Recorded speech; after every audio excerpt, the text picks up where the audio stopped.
Hey guys, welcome back to a new video. I'm Stephanie West. I'm a licensed counselor here in the state of Michigan, and I am owner and operator of In Progress Counseling. Today I'm hoping that this conversation comes across very non-judgmentally, because these are things I develop in my own story. These are things I have to pass through. These are things I have to confront when they show up.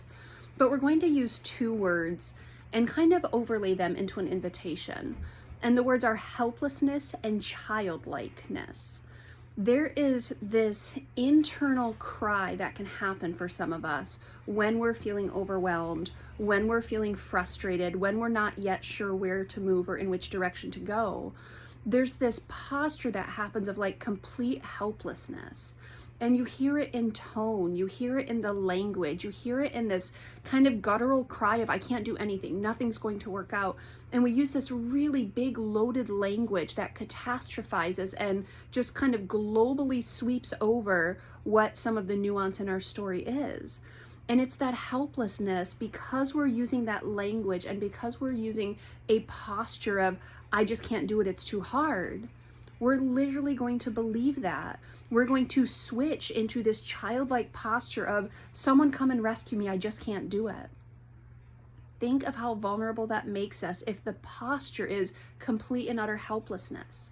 Now, the distinction is there is a clinical need sometimes for higher levels of care and extra support, because there's a deep breakdown going on somewhere in someone's story. So there is a clinical issue, there is a chemical imbalance, there is a deep bout of depression going on.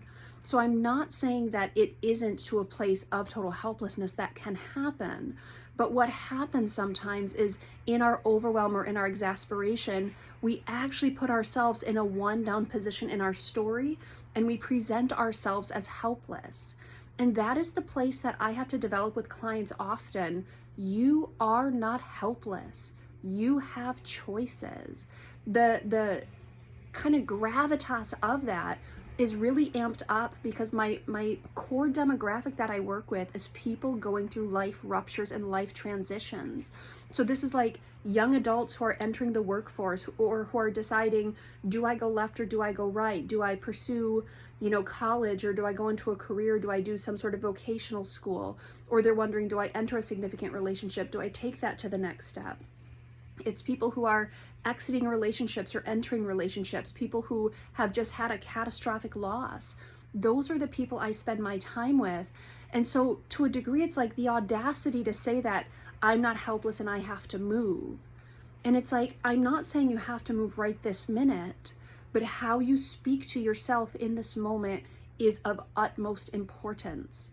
If you tap out, if you decide someone has to save you, if you decide that you're incapable or incompetent and the facts don't bear that out, you will sit in the consequences of that posture.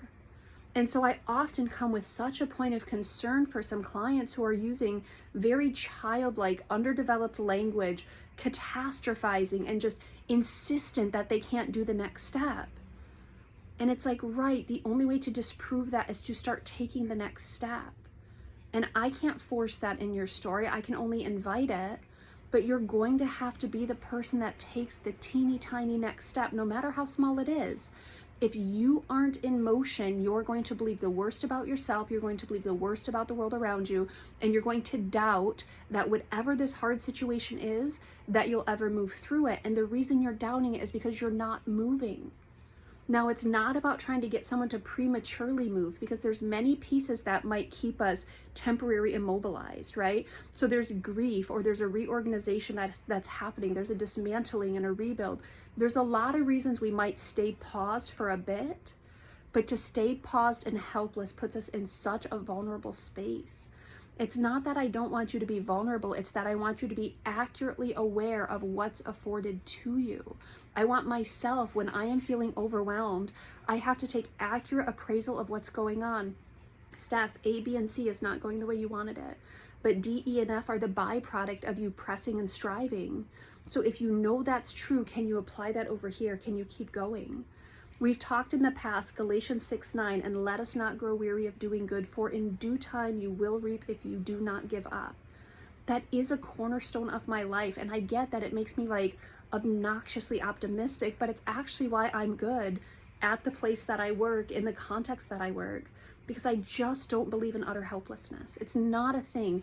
There are contexts where we can be immobilized. There are places where we actually need someone to come in. We need experts to come in and walk alongside of us.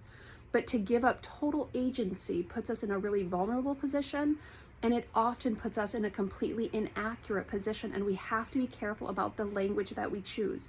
I can't do it. It's never going to change. It's not worth it. It's like, oof. If you believe that's true and you live out that reality, it might not change. And it's possible that you will stay stuck here.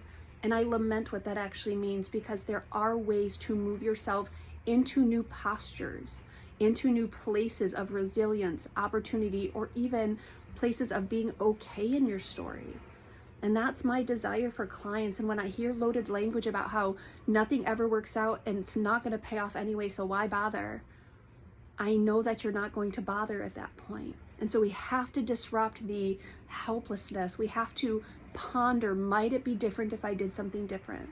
Might there be some support? Might there be some teeny tiny action? Might there be a dose of, trying something and sticking to it that can propel me into new spaces?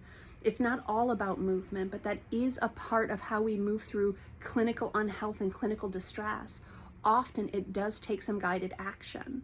But if we're committed to inaction, if we're certain that we can't do anything differently, I lament for what that means, because staying stuck is one of the most painful experiences. Total helplessness, total overwhelm. It's exhausting, and rarely is it accurate.